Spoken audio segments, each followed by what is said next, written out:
యోహాను సువార్త 19:30 ఒక మాట ఉన్నది.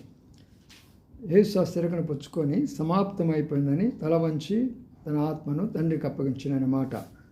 సమాప్తం అంటే ఏమి సమాప్తం అయిపోయిందంటే, ఆయన వచ్చిన భూలోకములో ఆ పని పూర్తయిపోయింది.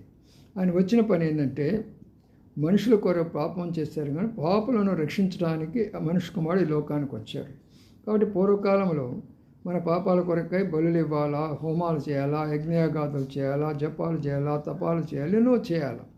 అలాంటి ఏమి లేకుండా మనం ఎలాంటి పాపాలు చేసినా, చిన్న పాపాలు, పెద్ద పాపాలు, రహస్య పాపాలు, ఎలాంటి పాపాలు చేసినా ఆ పాప యొక్క శిక్షను ఆయన పొంది సెలవులో మన పాపాలను ఆయన భరించేసేసి మన పాపాలను క్షమించేసి మనం ఆయనగా నమ్మితే పరలోక రాజ్యం వెళ్ళేటటువంటి ఒక కార్యక్రమాన్ని ఆయన పూర్తి చేసేస్తాడు.